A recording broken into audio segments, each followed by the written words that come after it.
Hey, shit, what's going on, brother? Hey, what's up, everybody? One coach opinion. And just remember, that's all is my opinion. But this one might sting a little bit, because a lot of this, I kind of dare anybody to challenge my opinion on this. This might be one coach's facts. So,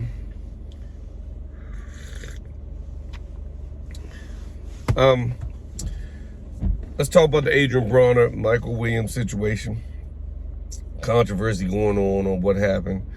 And I think, to be honest, I think it was a bad situation from the jump. But I'll say this. Okay, let's start here. Now, I applaud anybody who bought Michael Williams' record up on paper. I give you that. You built a fight on paper, and that's what you do. But one thing is, when you build a fight up on paper, you have to make sure that he maybe spars maybe harder than he fights. So when you build his record up and he gets to 20-1, when he finally gets that challenge, he might be ready. Now this can work. And not to be funny, it worked with Boots. Boots fought a lot of guys that and built his record up. But Boots came from a generation of fighters. So they knew what they were doing. We're going to build his record up. We're going to give him some, decent challenges, but guys we know he can beat. And we're going to get him to a point where we can get him to a title shot. And by the time he gets there, he's going to be ready. And personally, I think Boots is ready. He's ready to take on almost anybody at 147 and at least make it a challenge. If he doesn't defeat either one of the top guys in the division, or the three top guys, let's say that, which would be Virgil Ortiz, which would be Errol Spence, which would be Terrence Crawford. Now back to the Michael Williams situation. Now, this is my issues with it. First of all, you took your son to Roy Jones and you left him in his hands. Now, the first thing I would have said is, say I'm a manager, I probably would have looked and said, well, who does Roy Jones have that would say he can train your son to get to that next level? I mean, I know he was a great fighter, but who does he have that you want to work with? And even if y'all start work with, that's fine. But that's one thing I look at, man, who do you have? You can't practice on my son. That's all to it. If I was Michael Williams Sr. But he took him to him. It looked good. Roy this, Roy that, blah, blah, blah. Okay, the kid has his first big fight, ESPN. Roy doesn't show up. I don't know what reasons for, so I'm not going to get into that. But the kid gets annihilated. He gets humiliated on TV. Tim Bradley basically said this kid is not even a boxer. His father and him have tricked the boxing world into thinking that he was a boxer. I mean, Tim Bradley just drugged this kid through the mud on his performance. He was knocked down like 5 times. Congratulations to Bowser. He was undefeated at the time. He was 16-0, and he mopped the floor with this kid. The kid didn't have not one good round whatsoever. He looked terrible. That's what I guess this might hurt some feelings. Okay, now this is prize fight, and I understand that. So you got to where you really want to get. I want to build my son's record up and give him a hell of a payday. So you're making probably 6 figures on this fight, most likely.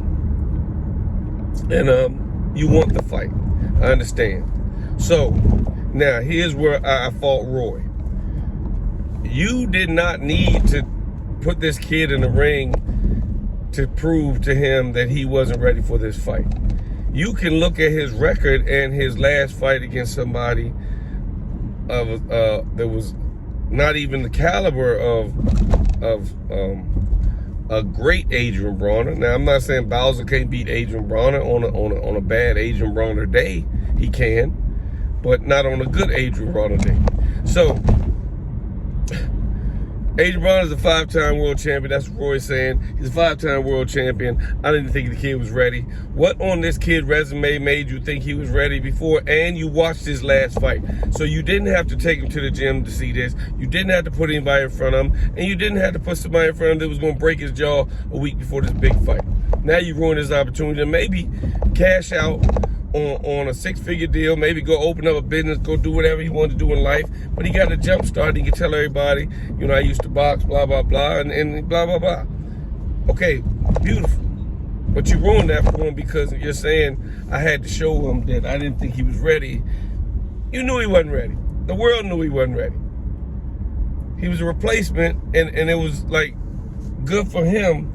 Nobody's going to hate on it. But there's nobody out there that could tell me they thought this kid was ready for Adrien Broner. Now, so you didn't have to do all that and get the kid hurt in the process to prove. And now you're saying, man, he's going in there with a 5-time Division World Champion. He's going in there with this.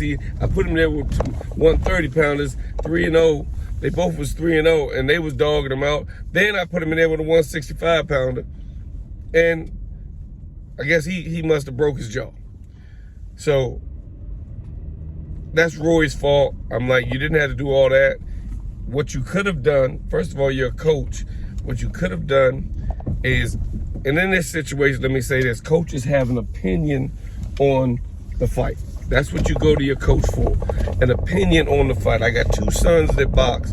I give them my opinion on the fight. They both have advisors that aren't me. And sometimes the advisor asks me my opinion. Most of the time he'll ask me my opinion on the fight, and we go from there.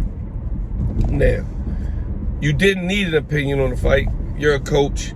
If you didn't want to do it, you can bow out like you bowed out the first time. The kid only made maybe a couple, some thousands the first time, maybe, you know, if most, maybe 10,000 on the ESPN show, and you bowed out.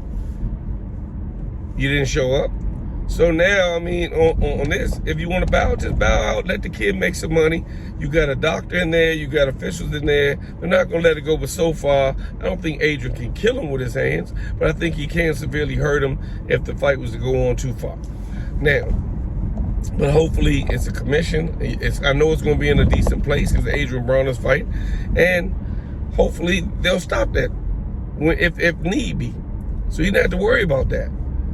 You could have just bowed out or let the kid fight, but you ruined his chances on a 6-figure deal. I understand why his father's upset. Now, that's Roy. So what you say doesn't really make sense to me because you have enough experience to know that this kid has never fought anybody the caliber of Adrien, and when he fought somebody that was a prospect, he got annihilated. So you knew he wasn't ready for a 5-time world champion. You didn't have to take him to the gym and prove it. Point number 1. Point number 2, here's where I point fingers at his father. His father admitted through his own words, I heard through the video, his own words, the dentist said it's not his teeth, your son's jaw is fractured. Now, they did put up an x-ray online, what his father put up. You can see like 2 fractures, like in his jaw. Now, here's where I fault the father. The father said in his own words, I'm still thinking, how can we still do this fight? A dentist just told you that your son's jaw was broken, and the x-rays show it's broken in 2 places. And your words are, how can we still get this fight on? Even without the x-rays, if you say, well, I didn't know how severe it was, the dentist told me to get x-rays, you can do x-rays at the dentist. So I'm sure you knew at the dentist how severe it was. And you still going to put your son in a fight leading to a broken jaw. I don't know how you were going to get him past the medical staff that examines the pre-fight with him going, yeah, I think I'm good, yeah. How you feeling? Real good, real good. How are you going to get past that? So there's no way you probably could have got past that, but I'm mad that you wanted to get past it. And you might say, man, well, maybe you've been in that position. I have been in that position. My son was in a position to make 6 figures to fight one of the top guys, and he broke his hand. I didn't say, I wonder if we could squeeze his hand into an 8-ounce glove, because I know there's medical staff, his hand looked like a softball. And so maybe if it didn't, and he said, Dad, I'm gonna go ahead through this, man. I'm gonna get this money. You know, I'm gonna try to fight him with one hand and push him and shove. Blah, blah, blah. But guess what? If they find out you knew his hand was broke beforehand and he had an injury, they can sue you for all that money back. So it has to be a hell of a top performance. And the doctor touches his hands. He's going to pinch his hands. He's going to do all that to his hands. A good doctor. So I didn't know how you were going to get that passed. But I've been in that situation with a broken hand. And I didn't say to my son, well, you think you could probably get it into a glove? The fight was canceled. It's just an opportunity gone. You just got to face the facts. Now, you still want to fight with your son in a broken jaw, has a broken jaw, that it has been medically proven that he has a broken jaw. And you still want to place him in harm's way. I just don't understand that. Now, here's something else I can't understand. Is why Michael Williams, as old as you are, number one, you've been fighting, you got 20 pro fights. And if somebody say, hey man, let's go do some sparring, and you think it's too close to fight time, you don't go spar. You just tell them, you're still in charge. This ain't the amateurs, you're still in charge. If you know better, you can't tell them, hey look man, I'm not feeling it. It's a week before the fight, I'm cutting weight or whatever. I'm not gonna fight, man. I don't know what you're even doing here. But I'm not even gonna put any blame on you. You're a fighter, you just trying to do what you were told, you're trying to be a good fighter. But to the father that still wants to put his son to a match with a pre-broken jaw against Adrien Broner. Either you're disrespecting Adrien Broner. One, you're disrespecting Adrien Broner. That could be one of the things, I think he's gonna come in, I don't know, drunk or something. I don't know what you thought, what Adrien Broner was going to come in. Number two, disrespect. You're disrespecting your son because you don't give a shit about his health. You're still thinking, in your own words, I'm still thinking, how can we still do this fight with the broken jaw that Dennis just told you about? That if he saw your son on TV, he'd probably say, nah, I just told this guy his son's jaw was broken. And now he's on TV trying to make him fight. Soon as Adrien jabbed his jaw, it probably would have been over. So how are you going to get this through anyway? But I'm so pissed at you at being a father and a coach that you would say that and then try to throw Roy under the bus. You're just as bad if Roy is not worth, because Roy at least didn't know that your son was injured. He might have tried to sabotage the fight for your son's own good. That makes him a bad coach. But you were going to put your son in harm's way. That makes you a bad influence in your son's life. That makes you a bad dad. That makes you a bad person. Period.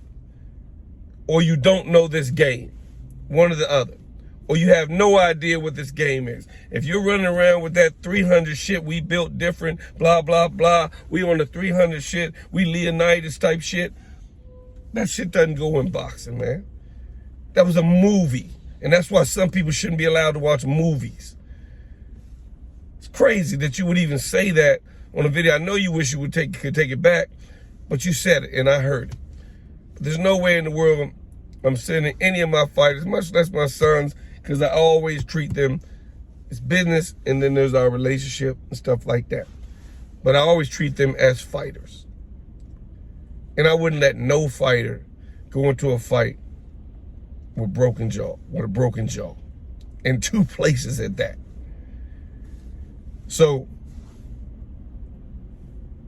Royce, you should have known what you were doing. You could have just said, man, I was against the fight from the jump. I got enough experience to know. You didn't have to go get the kid hurt.